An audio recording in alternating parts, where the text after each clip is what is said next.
Hey, welcome back to another episode of CX Riot Radio where we talk about customer experience and, you know, stuff, I guess. Still in a hyper caffeinated state. I'm David, I'm the caffeinated CXO, and I'm your host on CX Riot Radio. That's right. So, today we're going to be talking about something. It's going to be in that stuff category, but all in all, it does relate to customer experience, or at least it will. So, there you go. Today, we're going to talk about art. But before we do that, I'm going to invite you to press all the buttons: the like button, the share button, the subscribe button, the rate button, all of that stuff. Run those numbers up so that we can make the show grow. That's right. Today's episode is brought to you by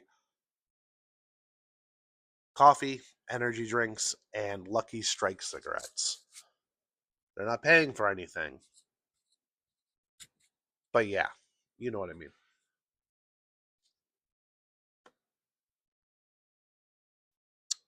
Delicious. Anyway, there was a time when art demanded blood, real friction. Paint demanded years of steady hands and ruined shirts. Music, endless rehearsals in sweat soaked basements, fingers bleeding on strings. Film crews dragged gear through rain slick streets at 4 a.m., burning cash and sleep. Animation took decades in a chair, frame by fucking frame. That world is dying. That world might already be dead. We might just be seeing its ghost. Now, you can spit a prompt into the void, and boom, an image stares back, razor sharp, mood lit like it crawled directly out of your little tiny skull type of vibe. You get a track that hits like a freight train in the gym. Genre and mood, well, equals a trailer in seconds. Cost, pennies bleeding into nothing. Time, gone. Friction, erased. So, here's the question, right? If it moves you at a deep and gut level, if it makes your pulse spike, if your skin prickles, if your eyes burn, does it matter that no human bled for it? No late night staring at a blank canvas, no rejection letters, no soul crashing doubt, just code. Instant. Perfect. So here's something that we also need to say. And you can bullshit yourself by saying, oh, it's just AI slop. Oh, AI slop this. Oh, AI slop that. Yeah, a lot of it is, right? No, no bones about it. A lot of it is just literally slop. But some AI images are pretty good. So, neon drenched cityscapes that make Blade Runner look quaint. Those are my favorite ones, right? Or those cat videos, right? The meow meow meow meow meow meow meow meow meow meow meow meow meow meow meow meow meow meow. Those are pretty funny and rad, and some of them are kind of sad, right? And some tracks off of Suno or similar things are better than what I've heard on the radio in the last 20 years. Damn. So some videos, not all, but some, are indistinguishable from human crews grinding out for months. And here's something that a lot of the AI detractors need to hear, and they need to understand. A lot of people don't give a shit how it was made. They care how it feels. If a song pumps in the gym, they grind harder. If a clip makes them laugh till it hurts, they share it. Visual hits like a memory they never lived, goosebumps. The brain doesn't run forensics, it just responds. Emotion is the only metric that matters. And machines can generate emotion now, not tomorrow, right fucking now. So used to need studios, session players, producers with golden ears, mastering engineers who could hear the difference between good and great. Art, years grinding skills, building portfolios, chasing commissions, kissing ass for relationships. Video, well, you needed crews, light, and edits that took fucking weeks. All that, prompt, generate, scale. Infinite supply.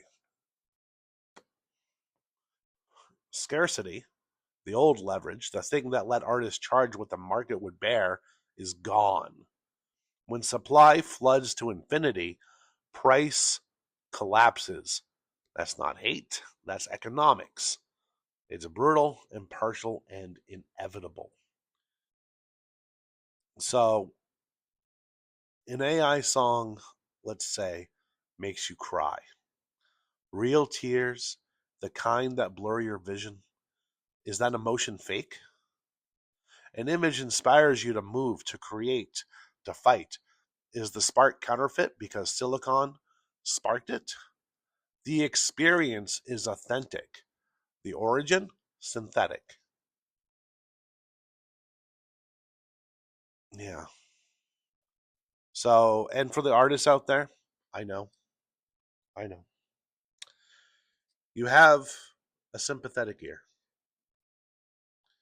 You used to compete with other humans, talented, flawed, limited.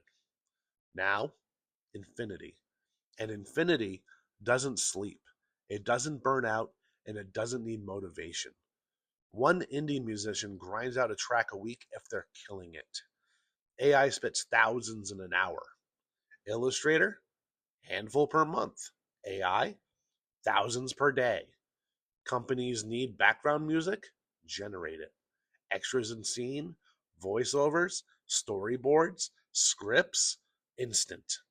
Why license your indie track when the algorithm can churn something tailored, cheaper, and faster? Why hire armies of creatives when margins are razor thin and cost drops to zero? It's not theory that I'm talking about here, it's structural. And it's already happening. The industry runs on pressure.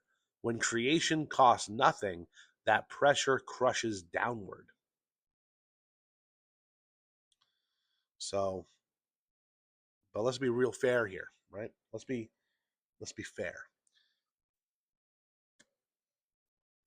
AI here isn't the enemy. It's a tool. It lowers barriers like nothing else. There's a kid in a bedroom, no budget, no connections, album art, backing tracks, trailers, storyboards, all there. It levels the playing field. It amplifies. Some artists will wield it like a new instrument. Photoshop on steroids, a synthesizer for visuals, a camera for motion. Hybrid beast, AI assisted musicians dropping faster, sharper work. Augmented filmmakers cutting through red tape and budgets. It's not extinction, it's mutation. It's adaptation or die. So, and here's something else that we have to remember. Hollywood and other industries and other corporations already worship metrics, completion rates, engagement curves, retention spikes, feed that data into the machine, scripts engineered for cliffhangers every 6 minutes. Archetypes that test golden, emotional beats proven to glue eyeballs, not from vision, from patterns. Songs, hooks stacked like bricks, replay loops dialed for algorithms, optimized for consumption. Art becomes secondary. Retention is the new god. So that's the new state of entertainment. It's not fake, it's just ruthlessly efficient. And we could see this creeping into a lot of mainstream art in the last few years as well, where things are designed to be addictive, designed to be repetitive. You see a lot of movies now recapping the plot every 10 minutes because they know half the audience is fucking on their phone, right? So now, AI lacks what humans have, right? Context, lived pain, contradiction, flaws, limitations. Great art isn't always pleasing. It's specific, it's risky, it's scarred. AI simulates genius patterns. It doesn't suffer, doesn't face the blank page for weeks, doesn't risk getting told no. So there's a fork in the road here. And it's up to us which way we're going to go and what we're going to vote for with our wallets and with our attention. Do audiences care about authorship, the hand that bled, or just outcome, the hit, the feel, or the high? Outcome wins, machines dominate. Authorship matters, humans keep leverage. So the real danger isn't bad art. Enough humans create bad art. So, yeah. But the danger isn't just bad art, it's too much art. Infinite content drowns discovery, signal buried in noise. Authentic creators fight to surface while algorithms favor whatever engages. Scale, speed, and volume. AI wins that game. Obscurity, not replacement. Human voice smothered under a machine avalanche. So, does AI devalue art? Only if you define art by sweat alone. If it's uniqueness, authorship, narrative, identity, human work becomes premium, handmade in an industrial flood, like artisanal goods in a factory world.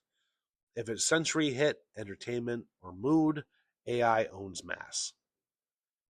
So here's a little twist for you anti AI people, and for you pro AI people.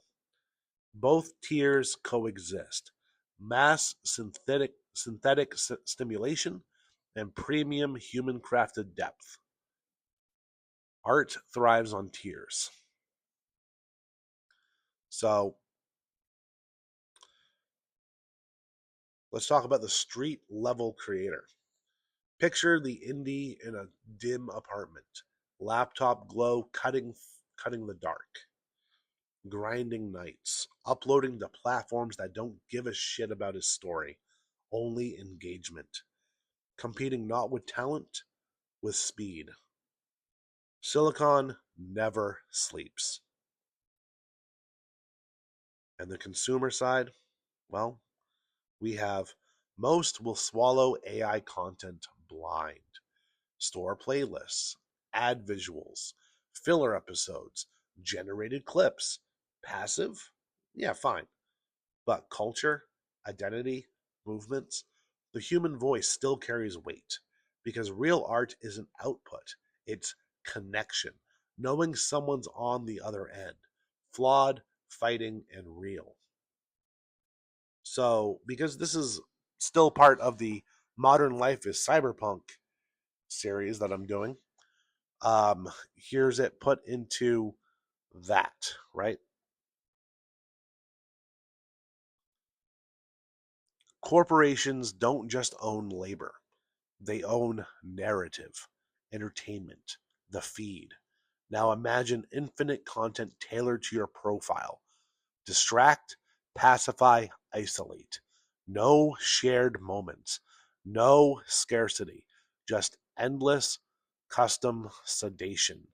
Not collapse, sedation. High tech, low life. So, what does this spell for the future? Well, for artists, it spells pressure, competition, adapt or get buried. For industry, the cost craters, scale explodes, metrics rule. For consumers, infinite frictionless hits, but maybe losing shared culture. And for society, it's the test. Do we value creation or just consumption? Now, at the end of the day, AI entertainment isn't evil. It's powerful. It's efficient. It's also destabilizing. It lowers walls, erases scarcity, amplifies the bold, threatens the slow. The question isn't, is AI art real? It's deeper. When art becomes instant, what happens to meaning? When songs drop in seconds, films assemble from prompts, images flood the feed forever, does art fade to background noise? Or does human imperfection, the scars, the risk, the fight, become the rarest, most valuable thing left? Cyberpunk never hated tech. It warned what happens when tech outruns intention. The machine already generates. The real choice, do we still care who or what made it? That's today's CX Riot Radio. Down on the link tree below, you can find links to my books, to my merch. I'm coming out with some new merch soon, so be on the look for that drop. And I'll let you guys know, of course. And remember, if you drink enough espresso, it'll get rid of the depresso. I'll see you next time. With enough espresso, you can't be depresto!